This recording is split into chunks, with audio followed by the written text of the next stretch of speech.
In moments, you'll be watching Entrapment, Catherine Zeta-Jones and Sean Connery in a double-double crossover Stolen Art. So there are a couple of seasoned pros, right? Well, tonight we'll be looking at some up-and-comers in music, television and movies. Our team at the South by Southwest Festival will be reporting all night on the music and entertainment that's taking England by storm. We'll also have my weekly Brit list, so Connery and Zeta-Jones can have the old masters. I'll have the young upstarts, and you can have both. Enjoy your movie.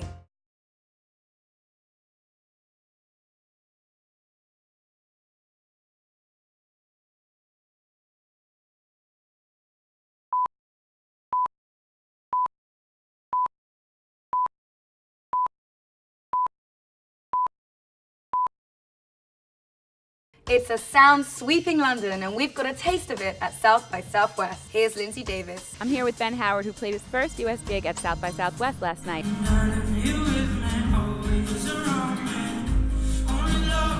How does surfing influence your music? I kind of live two lives. I've got life on tour where you're really unhealthy and you drink loads and you just have a good time, and then I try and go on a surf trip afterwards, and it takes me about a week to get fit again. But so yeah, I kind of live a split personality sometimes. Is nature a big influence for you when you write? I've always lived in the countryside, so I think that's you always end up writing about stuff that you know about or stuff that you've experienced. So it creeps in all the time. The sea always creeps into the lyrics and stuff, and same with trees. We've banned trees references for the next record. There's a lot of tree references on that album. Were you a tree-hugging, tree-climbing kind of a kid? Yeah, full-on tree-hugging hippie, that sort of thing.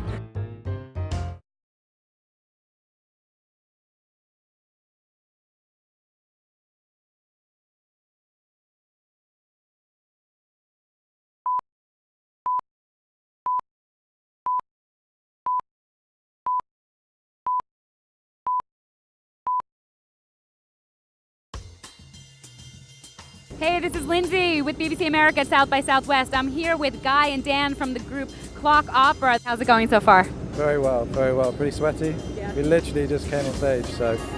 Don't be afraid to get in the way again. We were actually here last year for South by, and yeah, we've come back this year, played New York, a couple of shows, and then it's kind of bigger and better this time. So yeah, we know our way around a little bit. Yeah, it's just a really exciting place to be. And how are American audiences reacting to your music this year?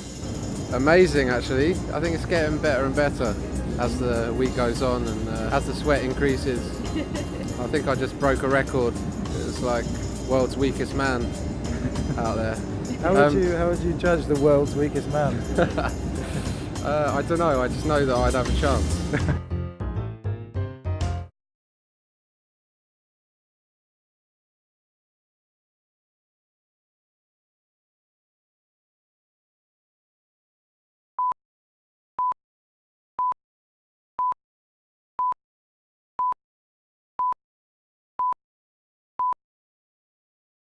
Hey, this is Lindsay for BBC America at South by Southwest. Stay tuned for my interview with the folk trifecta, the Staves. How did you choose which songs you were going to sing? It's normally a last minute rush, and suddenly we're about to go on stage and think, oh my God.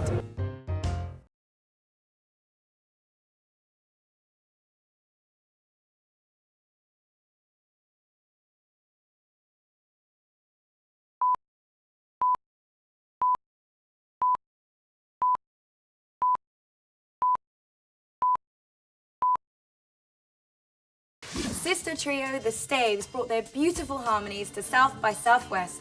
Here's our report. So here we are at South by Southwest. You guys just made your debut. How did it feel? It was really good, yeah. It's very sort of hectic and there's lots of atmosphere and vibe here. It was really, really cool. You played a mix of songs. How did you choose which songs you were going to sing? It's normally a last minute rush. What are we going to do? But it's normally what feels freshest at the time to us. So sometimes it's the song that we've written most recently that we enjoy performing.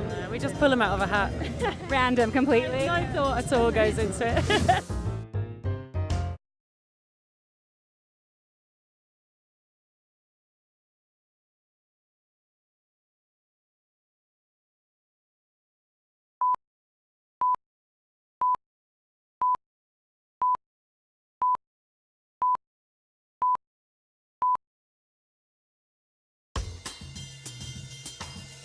this is Lindsay Davis with BBC America at South by Southwest. We got the chance to speak to Minnie Driver, whose film Hunky Dory is premiering here at the festival. Minnie, tell me about finding the Welsh accent. It's a big accent. That's a hard accent to do, really hard. And I've done quite a lot of accents in my career. I work really hard on it. I really do. I love it when you take an interest in my work.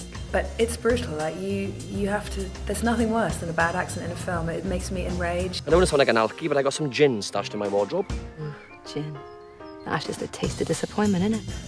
It makes me angry with actors and loathe films in their entirety. But an accent will take you out of a film. So I am obsessive about them. It's the only thing I'm really obsessive about in my work.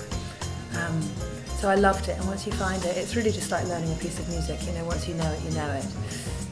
Or even indeed actually writing music. You don't really know how you do it until it's done, and then it's in you.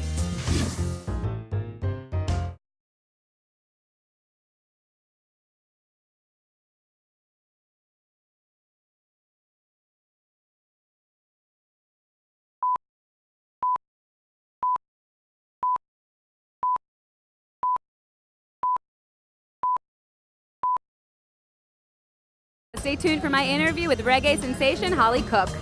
Lots of live music throughout my childhood and into my teens. Your dad being Paul Cook of the Sex Pistols. He was cool enough to take me to shows when I was too young to go by myself.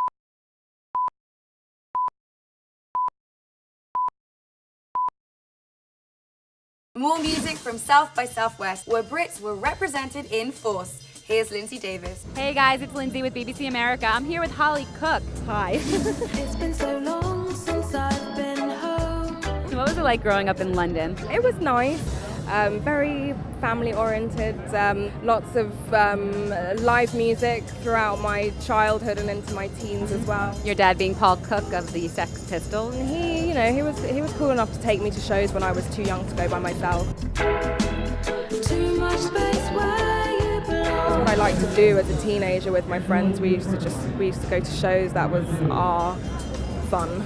So, and London provides a lot of that.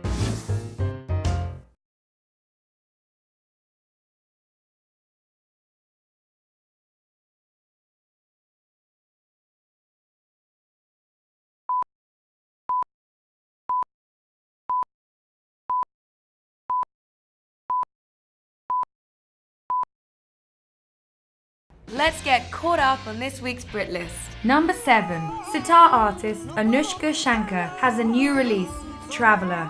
Anushka, who splits her time between the US, India and the United Kingdom, is the daughter of Ravi Shankar. Her half-sister is Nora Jones. I've always just kind of had Indian music, of course, but then also flamenco as two of my favourite styles of music. Number 4. 40 years after its Broadway premiere, Jesus Christ Superstar returned last night to the Great White Way. Its co-creator, Tim Rice, talked to BBC America's Tom Brooke about the revival. It's got a youthful energy and an honesty, really. Number 2. Actress Rachel Weisz opens in The Deep Blue Sea. She's the wife of a judge in post-war London, caught up in a romantic but self-destructive affair. She is consumed by it to the point where some people have said to me, oh, she's gone mad. For my complete Brit list, check out bbcamerica.com/Britlist.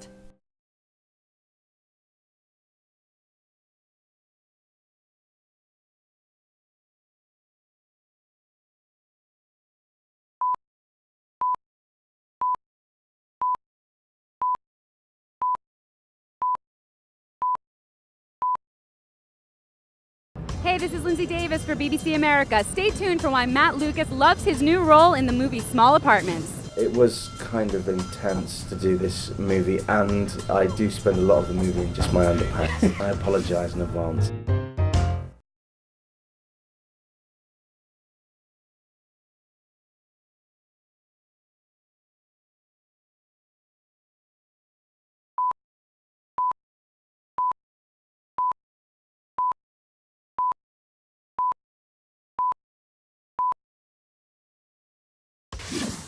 Matt Lucas from Little Britain shows up increasingly these days in feature films. He premiered his latest at South by Southwest. Hey, do you have one of those empty plastic pop bottles?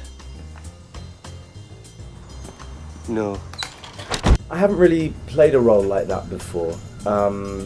It was kind of intense to do this movie, and I do spend a lot of the movie in just my underpants, and I apologise in advance to anyone who sees the film. It was usually very hot, actually. We filmed it in the heat, so I was the most comfortable on set, but when it came to watching the movie, I think I was the least comfortable in the audience.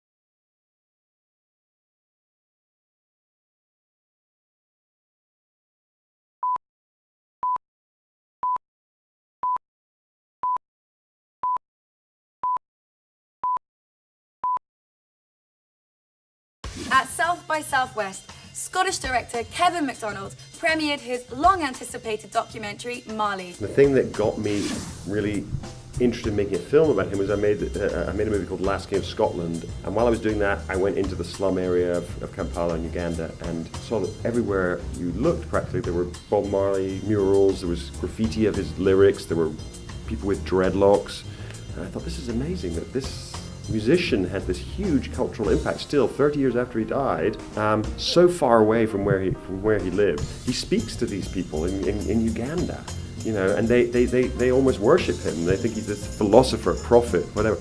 Now, that's so interesting. There's no other musician who's had that impact. Nobody else. And, you know, he's such an icon that nobody seems to ask the question of what was he like as a man. I thought I'd love to make a film about him. That's my wish came true.